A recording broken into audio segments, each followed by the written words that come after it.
Muito bem, hora de oração, tempo oportuno na presença do Senhor, em nome de Jesus. Como é que você está? Tudo na paz? Como as coisas estão caminhando?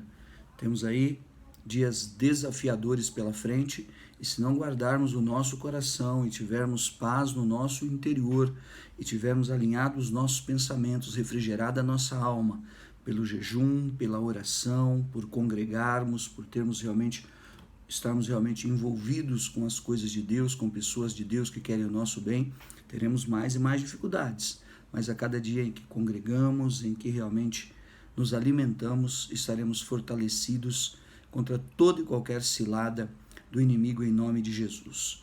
Muito bem, começando hoje mais uma série de um assunto que o Senhor colocou no meu coração. E em função também de algumas perguntas que eu vi ao longo desse ano de algumas pessoas, né?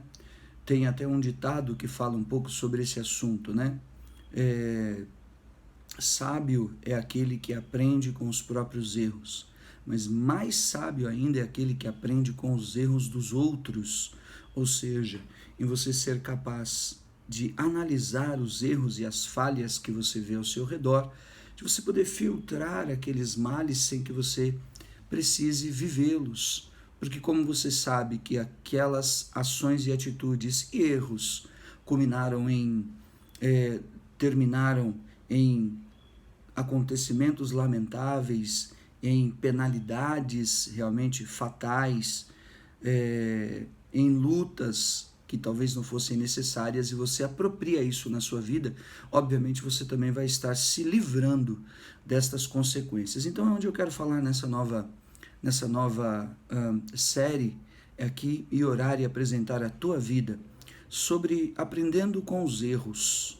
Esse é o meu tema, aprender com os erros. E como eu tenho dado uma boa olhada, e desejando mais ainda dar uma boa olhada nos reis de Israel, eu acho que nenhum momento melhor e mais oportuno para que esse estudo, que também possa te abençoar, te fazer lembrar alguns valores da palavra, faça com que você tenha comigo essa leitura, tenha comigo aqui esse tempo de leitura da palavra e de aprendermos com os erros de alguns dos reis de Israel. Vou procurar separar alguns deles, talvez os piores reis de Israel, para que nós possamos aprender e assim fortalecer a nossa fé na presença do Senhor. Lembrando que existem consequências para as coisas, mas existe um Deus também misericordioso e fiel, que está sempre apto, que é apto e está sempre disposto para ouvir aquele que se põe a buscá-lo, que se põe a chamá-lo. Vamos lá então, aprendendo com os erros, amém? Todo mundo quer acertar, mas a criança, ela aprende a andar tropeçando, caindo.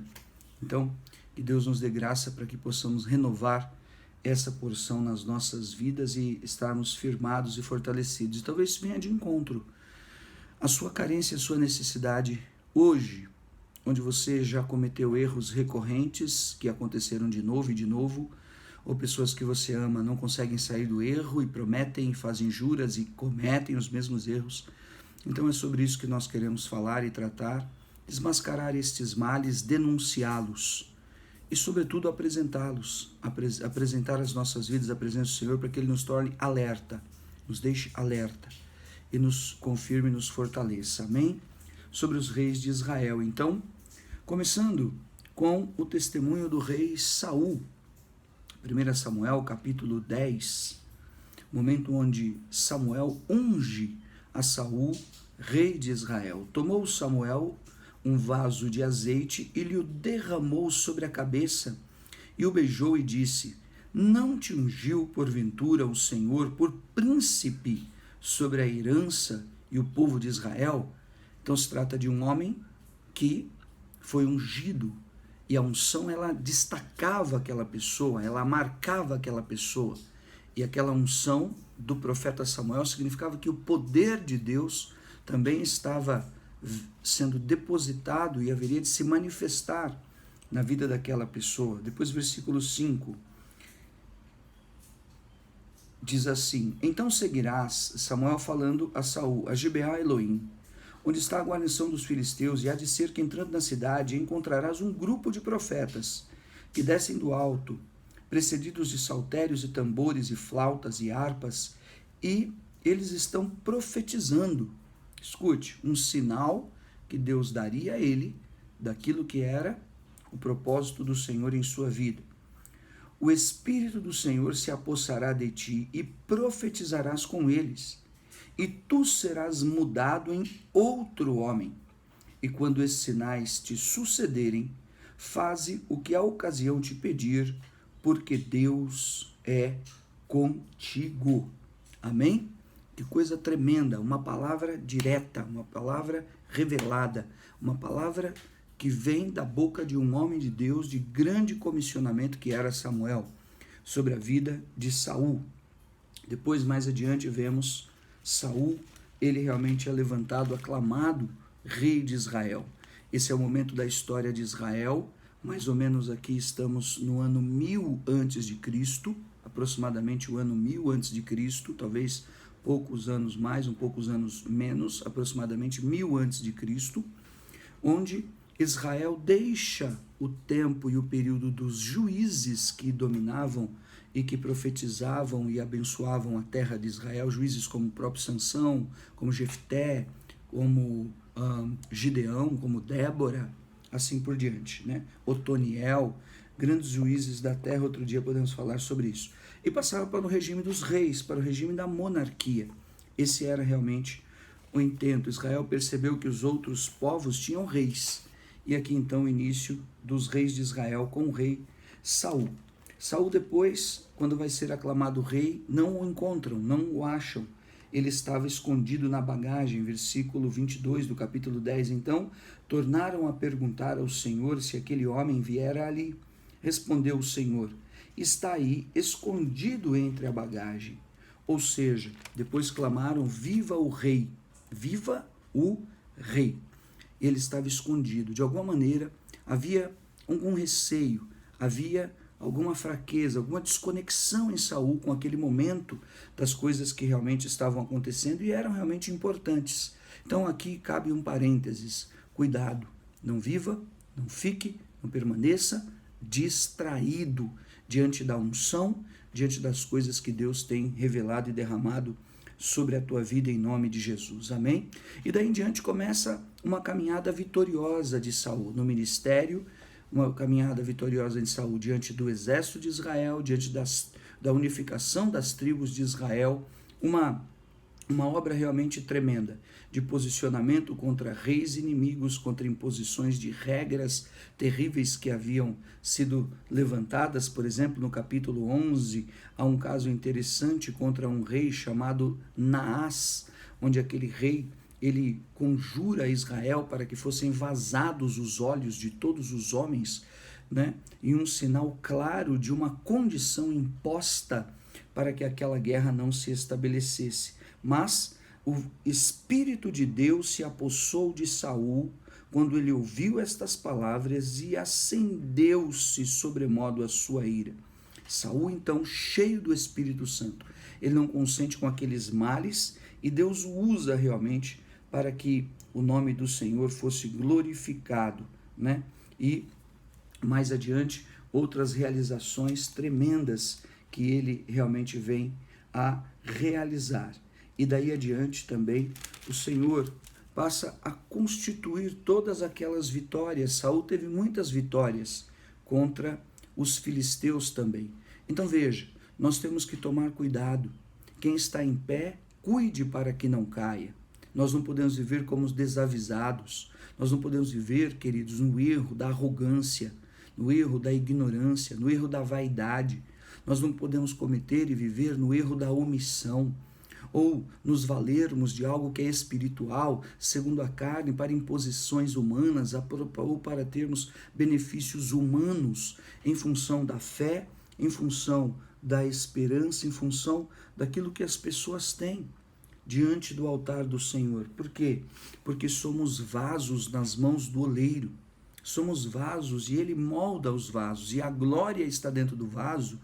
Diz o apóstolo Paulo aos Romanos, é a glória de Deus, mas o vaso é de barro. Então, nós temos que tomar muito, muito cuidado realmente diante do Senhor. Saul, ele passa a enfrentar dificuldades, conjura o povo em jejuns e situações que eram desnecessárias, que eram arrogantes, que eram além da medida em momentos de guerra. Saul passa então a tropeçar em pequenas coisas, em desavenças com seu próprio filho Jonatas, que foi um grande guerreiro, servo de Deus, que trouxe também vitórias para Israel. Saul conjura o povo a que não comesse pão em um voto, que acabou se mostrando depois em um voto de tolo. E por fim, Saul, quando da determinação do profeta Samuel, no capítulo 15, enviou-me o Senhor a ungir-te rei sobre o povo de Israel. Atenta, pois, agora a palavra do Senhor, assim diz o Senhor: eu vou castigar Amaleque pelo que fez a Israel, porque ele se opôs a Israel no caminho quando subia do Egito. Então, nesse momento, depois desse tempo todo que havia se passado, o profeta Samuel dá direções claras, revelações claras da vontade de Deus a um homem que havia sido usado pelo Senhor, profetizado, ungido, aclamado como rei, levantado em tudo, e que veio deixando pelo caminho um rastro de algumas falhas, ainda menores, ainda pequenas. Mas Saul foi se cercando também de determinadas pessoas que passaram a trazer influências sobre ele. E temos que tomar cuidado com as influências para não nos esquecermos de que a palavra determinante da nossa vida é ouvirmos a voz do Senhor em primeira instância. Alguns diriam em única instância. Mas o Senhor usa os conselheiros, os pastores, as pessoas que vão falar da parte de Deus para você e que vão testificar no seu coração. Então havia uma determinação para que ele exterminasse, destruísse Amaleque, para que ele naquela guerra, ele realmente levasse a termo toda a determinação do Senhor e esperasse a volta de Saul. Entretanto, o que fez a volta de Samuel? O que fez então Saul? Ele tomou vivo ao seu rei, ele preservou exércitos, ele preservou melhor rebanhos, depois daquela vitória que o Senhor deu a ele, sabe? Ele não obedeceu e não foi fiel a tudo aquilo que estava determinado. Então, aqui são os erros de Saul, da sua infidelidade, daquilo que foi a sua falta de obediência. E nós temos que tomar cuidado nesses fatores e nesses valores, como eu estou dizendo, porque o inimigo é sujo e ele engana o coração, ilude a alma, porque aparentemente no frigir dos ovos mesmo, como a gente diz, no dia a dia nada mudou, aparentemente nada aconteceu. A armadura foi rachada, os véus, as cortinas invisíveis de proteção da presença de Deus foram tiradas e a pessoa não percebe. Porque, afinal de contas, nada aconteceu depois daquele mal, senão começar um processo de acusação, de assolação naquela vida. Então é muito perigoso, porque muitas vezes a pessoa acaba não se percebendo. Mas eis que daí chega o profeta Samuel. E Samuel ouve os rebanhos, e Samuel vê o rei vivo, e ele fala: que loucura foi essa? Você desrespeitou o Senhor, você desrespeitou os mandamentos do Senhor, a palavra do Senhor. Veja que coisa.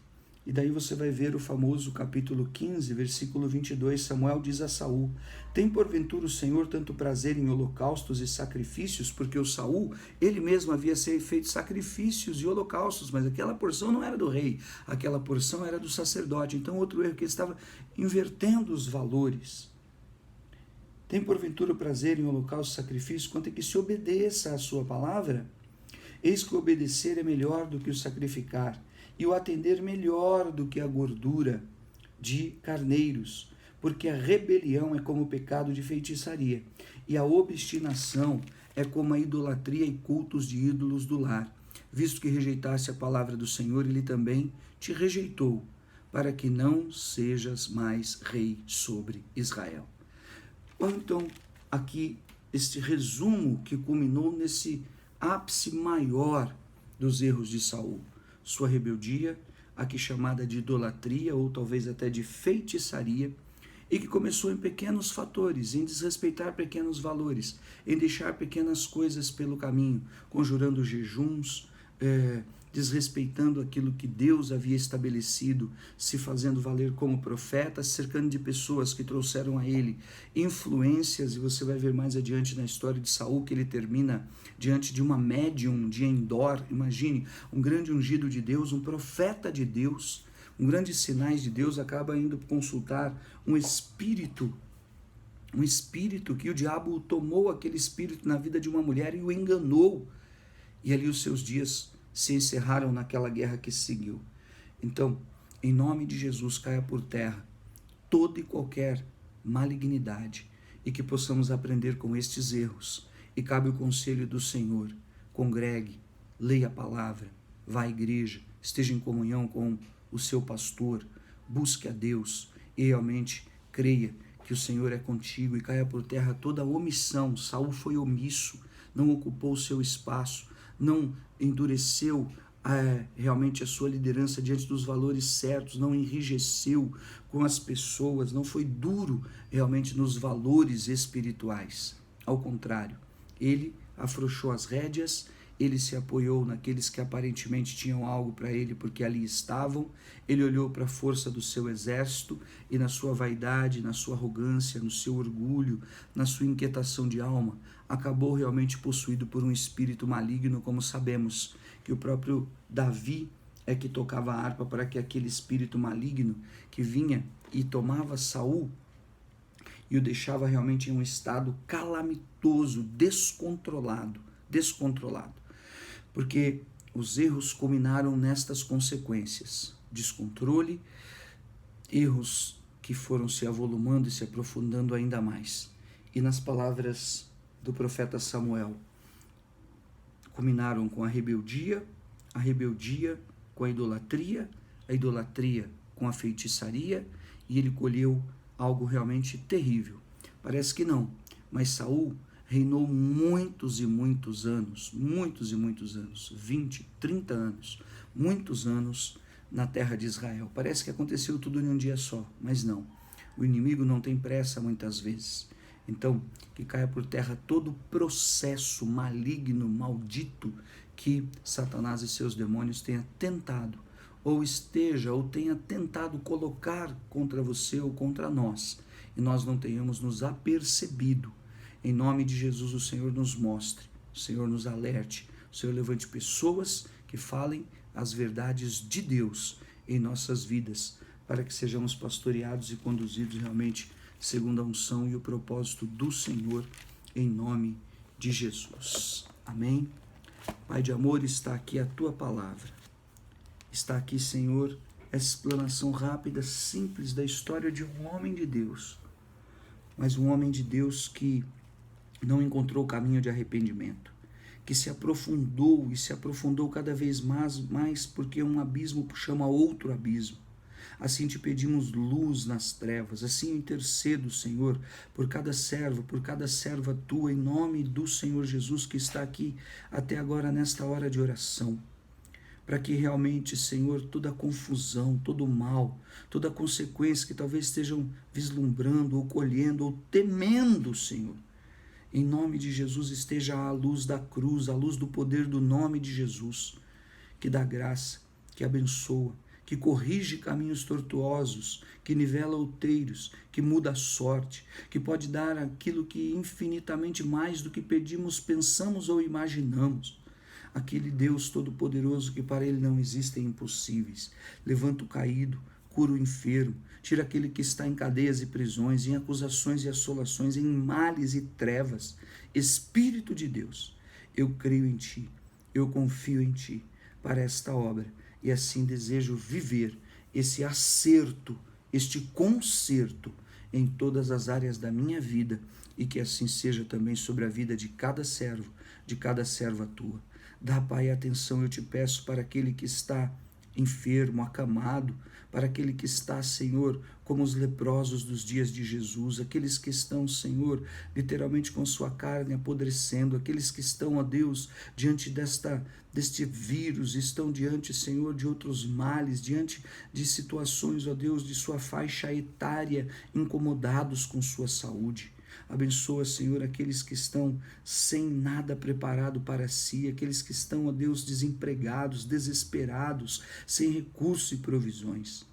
Tu disseste, Senhor, que foi levantado para curar os enfermos. Cura-os, eu te peço, para purificar os leprosos. Purifica a carne, o coração, o sangue, a mente, Senhor. Em nome de Jesus. Foi levantado para pôr em liberdade os cativos e os oprimidos de Satanás. Então, Satanás, eu ordeno e declaro em nome de Jesus, onde chegar o som da minha voz, onde for ouvida esta palavra, seja denunciado esse principado, esta retenção demoníaca, esta obra das trevas, toda a potencialidade e habilitação de um mau testemunho como o do rei Saul, caia por terra, e as bases onde esse espírito enganador se apoiou em sentimentos, em episódios do passado, em descaracterizações da alma, em perversidades do ser, eu declaro banido em nome de Jesus, repreendido em nome de Jesus. O sangue de Jesus tem poder em minha vida e na vida de cada servo do Senhor. Então eu declaro desmascarado este mal e ordeno, nesse momento de grande conflito espiritual que o Senhor me mostra, conflito alto, em nome de Jesus, intrínseco, violento, forte, está quebrado o seu domínio. Arreda-te, Satanás, arreda-te para trás, seja quebrado, repreendido, caia por terra, haja caminho, haja luz. Eu declaro em nome de Jesus, para que venha a bênção, a confirmação, o propósito do Senhor, em nome de Jesus. Amém? Glória a Deus. Fica com Deus, envie essa mensagem e essa nova série para pessoas que você conhece. Inscreva-se no canal. Deus tem um propósito com cada uma das coisas, em nome de Jesus. E assim cumprimos o ministério, fazemos a obra, e você também é um instrumento de Deus. Amém? Te amamos, fica com Deus.